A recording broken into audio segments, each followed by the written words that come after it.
Olá, futuros condutores! Tudo bem com vocês? E aí, estudando bastante para a prova? O que eu vou trazer para vocês hoje é o seguinte: uma aluna minha que foi lá no Detran não passou, tirou nota 5, errou 15 questões, e dessas 15 questões teve bastante de legislação e direção defensiva.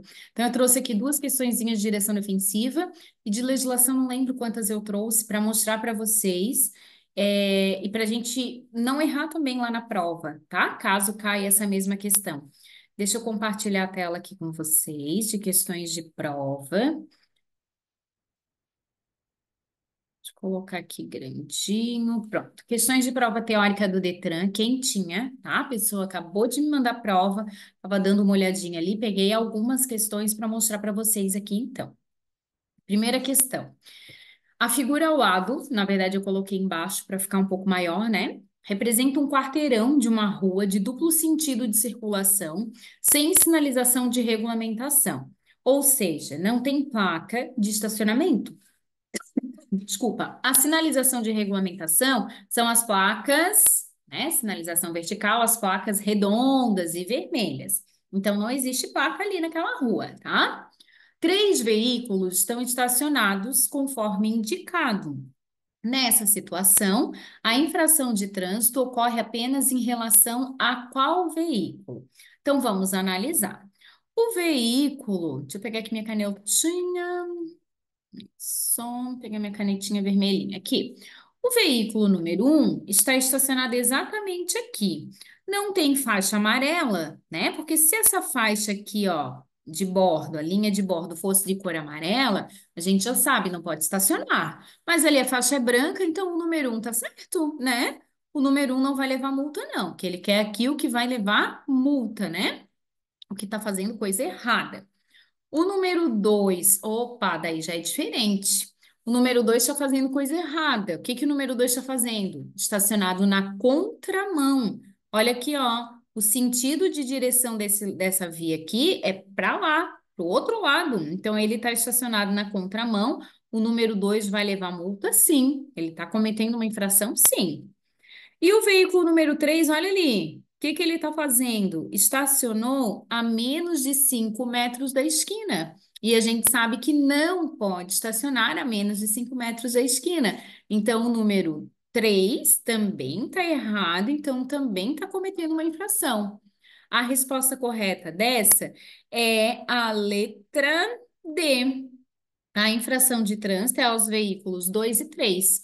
O veículo 1 e 2, não. Só o 2, não. Só o 3, não. São os veículos 2, porque está na contramão, e o 3, porque está estacionado a menos de 5 metros da guia da calçada. Pode errar essa, hein? Vamos para a próxima.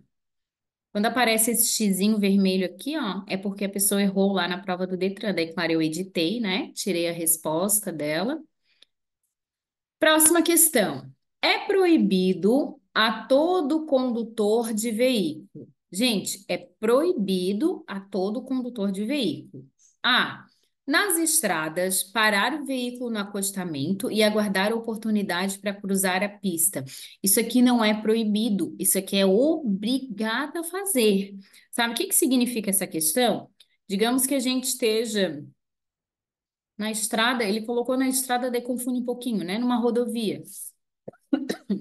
Ó, digamos que a gente está aqui, que ali é uma estrada que tem acostamento, né? Ó, digamos que a gente está numa rodovia, numa BR, de mão dupla, ou seja, pista simples, né?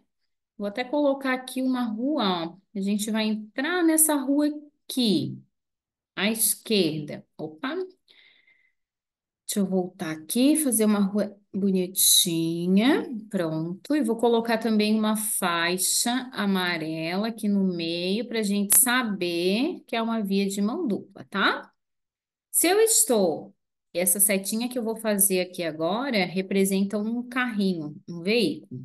Se eu estou trafegando, onde está aqui o meu carrinho vermelho, né? Minha setinha vermelha, nessa estrada, nessa rodovia que tem acostamento, tá? E eu quero efetuar uma conversão à esquerda, ou seja, eu quero entrar nessa rua aqui à esquerda, eu tenho que ir para onde? Para o acostamento. Sempre tem que ir para o acostamento, sinalizar para a esquerda. Quando não vier ninguém, eu entro, tá? Então, nas estradas, parar o veículo no acostamento e aguardar a oportunidade de cruzar a pista está correto, não é proibido, não. Então, não é essa que a gente quer, não é essa a alternativa correta. Letra B. Dirigir o veículo sem acionar o limpador de para-brisa em dia de chuva. Vocês acreditam que essa é a resposta correta? É proibido, porque é um dever nosso como condutor acionar o limpador de para-brisa quando chove. Claro que é uma coisa muito óbvia, né, Charlene? Mas é claro que se choveu, eu vou acionar o limpador de para-brisa, né? Então, às vezes, a questão é tão óbvia que a gente não responde lá na prova. Mas é assim, é proibido, tá? O condutor, quando está chovendo, não acionar o limpador de para-brisa. Tem que acionar. Então, é nosso dever, enquanto condutor, acionar o limpador de para-brisa em dia de chuva. A letra C ainda diz: fazer conversão à esquerda em local onde não houver sinalização específica que proíba. Ué, se não tem sinalização que proíbe, então eu posso fazer conversão à esquerda, né? A gente ainda é livre nos lugares que não tem sinalização. E a letra D, prestar socorro às vítimas, é um dever nosso também, tá? Então não é proibido, não. O que é proibido é dirigir o veículo sem acionar, ó. Tem esse sem aqui que às vezes passa despercebido. Sem acionar um limpador de para-brisa de dia de chuva, tá? Essa daí eles podem perguntar de outra forma. É dever do condutor, daí colocam ali a alternativa, tá? Pode errar essa daí também não. Vamos ver se tem outra aqui. Ó, a figura ao lado representa um cruzamento sinalizado. Eu coloquei embaixo porque eu aumentei a figura, né? Com a marcação de área de conflito, que assinala aos condutores a área da pista em que não devem parar e estacionar. Para que seja caracterizada a infração de parar o veículo na área de cruzamento de vias, prejudicando a circulação de veículos e pedestres de natureza média, esta sinalização: A. É necessária devendo ser pintada na cor branca. B. É necessária devendo ser acompanhada de placa de regulamentação. C. É necessária devendo ser pintada na cor amarela. D. Não é necessária sendo utilizada para sinalizar os cruzamentos mais importantes. Gente, essa é uma questão complexa, mas não é difícil, tá? Talvez seja novidade por aqui, então vamos conversar. Ele está dizendo que a figura ao lado aqui tem um cruzamento de vias, né? Sinalizado, só que a sinalização não está aparecendo no cruzamento. Óbvio que se estivesse aparecendo no cruzamento, a gente já ia ver a cor da sinalização, né? Então não tá. A gente que tem que lembrar o que sinalização é essa? Sinalização de marca de conflito, né? Área de conflito, o que que é isso, né? Então vamos lembrar, ó. Ele diz que esse cruzamento está sinalizado com a marcação de área de conflito. E nessa marcação significa que os condutores não podem parar de estacionar. Sabe o que que é uma área de conflito? É uma área onde vão passar todos os veículos. A área de conflito fica aqui no meio do cruzamento e eu coloquei já na cor que ela é pintada no trânsito, que a gente consegue identificar, que a gente consegue ver. Vocês provavelmente agora eu fazendo esse desenho aqui, ó, bem rapidinho, mais ou menos, né? Vocês vão lembrar que vocês já passaram por cruzamentos que tem essa marcação de área de conflito. E para levar a multa, sim, precisa ter essa marcação de área de conflito, e ela é necessária, sim, sendo pintada sempre na cor amarela. Então, a resposta correta dessa questão é a letra C. Marcação de área de conflito é aquela faixa que a gente encontra em alguns cruzamentos, em alguns lugares onde não pode parar em cima, não pode estacionar ali em cima, tá? E realmente é uma multa média parar e estacionar ali em cima. Tranquilo? Espero que tenha ficado clara essa explicação, tá? Pode ser questãozinha da prova de vocês. Se vier para a prova, a gente já sabe que é necessário sim e é pintada na cor amarela, tá? Vamos para a próxima questão. Questão 5 também errou, foi uma sequência de erros, assim, dá até um medo, né, quando vem a prova. Essa questão 5 faz a gente pensar um pouquinho, tá? Ela, na nossa apostila, do nosso curso teórico aqui, não tem. Então, a gente precisa pensar um pouquinho e responder na mais completa de todas, tá? Nos casos de retenção do veículo previstos na CTB, ali está na CTB, né? Seria no CTB, que é um Código de Trânsito, né? Mas enfim, CTB, Código de Trânsito Brasileiro. A critério do agente da autoridade de trânsito, a retenção do veículo não será imediata, desde que este ofereça condições de segurança para a circulação em via pública quando se tratar de veículo. Gente, retenção é uma medida administrativa, né? Eu sempre comento em sala de aula, assim, para ficar mais fácil de vocês lembrarem na prova, que sempre que faltar equipamento obrigatório ou documento de porte obrigatório, sempre vai ganhar multa, multa grave, né? E retenção. O veículo fica retido ali até tu sanar o problema. Quando é, por exemplo, um cinto de segurança, vai ficar retido até que a pessoa coloque o cinto. Quando falta uma buzina, por exemplo, a buzina é equipamento obrigatório. Não tem como ficar retido no local e tu arrumar a buzina, sabe? Então, o policial, o agente de trânsito ali que te abordou, ele pode te dar um prazo para te arrumar o que está estragado, o que está inoperante, em desacordo com a lei, sabe? Então, tem alguns casos que a retenção não é imediata. É uma retenção por um tempo para te arrumar o que está inoperante, em desacordo com a lei, tá? E tem outro caso, ou outros casos também, que a retenção não será imediata se tiver alguma coisa errada, mas se o veículo tiver condições de seguir, né? Se ele tiver condições de segurança para circulação em via pública. E esses casos são esse aqui, ó. De transporte coletivo transportando passageiros. Então, não é só transporte coletivo, é o transporte coletivo se estiver transportando passageiros. Não tem como o veículo ficar, por exemplo, retido ali, porque o motorista esqueceu o documento, com um monte de passageiros ali que tem horário para chegar no serviço, em casa, sabe? Então, a retenção não será imediata, a gente resolve depois, tá? Vai se justificar e vai resolver depois. A retenção não vai ser imediata, tá? Assim como quando o veículo estiver transportando um produto perigoso ou então ainda perecível. Não tem como ficar retido ali com um produto perigoso ou com um produto perecível, tá? Então, a resposta correta dessa questão é a letra A. Por quê? A letra B traz só o coletivo com passageiros, daí tá incompleta, tá faltando produto perigoso e perecível também, tá?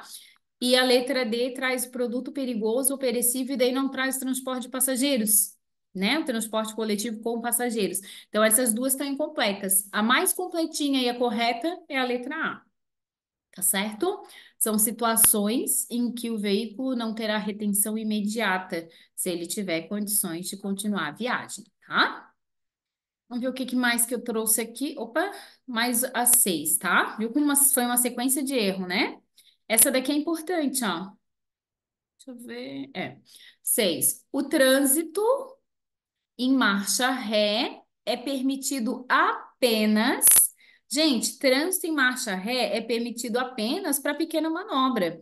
No passeio, passeio sabe o que que é? Calçada. Ele não pode nem trafegar na calçada, imagina em marcha ré, né? Não. Em vias locais, não é só na via local que a gente pode trafegar em marcha ré, né? E nos acostamentos, não.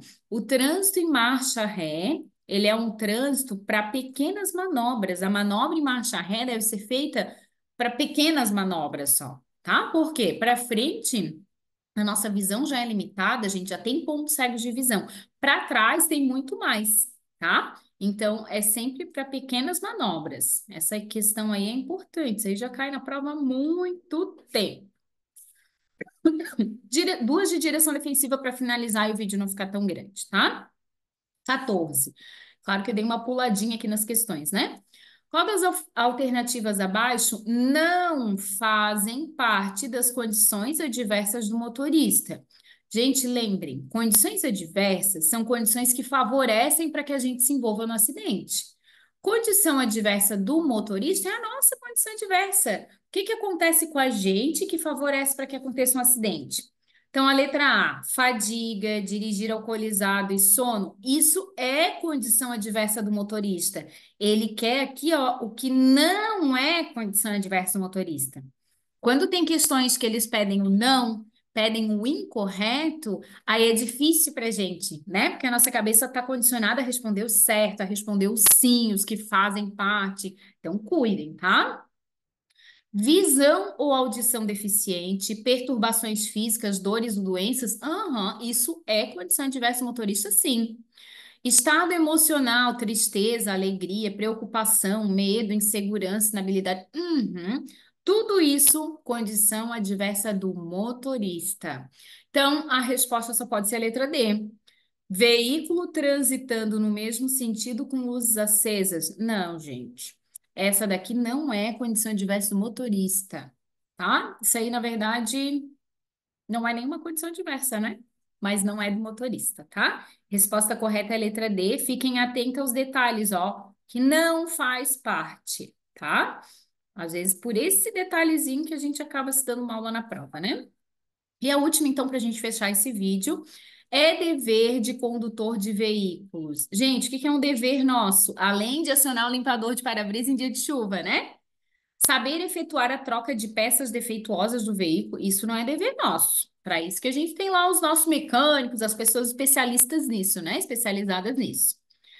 B, guardar distância de segmento entre o veículo que dirige e o que segue à frente. Claro, eu tenho até um vídeo aqui de distâncias, hein? Aquele vídeo lá é importante vocês darem uma olhadinha. Distância de segmento é a distância segura que eu mantenho entre o meu veículo e o que vai à minha frente. É um dever meu como condutor guardar distância. Guardar distância é manter distância, tá? Transitar sempre pela faixa da direita, tá, mas daí quando tiver uma faixa da esquerda, por exemplo, for uma via de mão única, eu não posso trafegar na pista da esquerda? Essa daqui tá errado pelo sempre, né? Não é sempre pela pista da direita, tá errado. Ser habilitado em mais de uma categoria é meu dever? Claro que não. Se eu quiser só de carro, eu posso ter. Se eu quiser só de moto, eu posso ter, né? Então, sem dúvida nenhuma, é um dever nosso como condutor guardar distância de segmento. Significa manter distância entre o meu veículo e o que vai à minha frente. Certo, pessoal? Espero que eu tenha, esclarecido algumas dúvidas de vocês. Espero que vocês não errem essas questõezinhas lá na prova do Detran. Um beijo.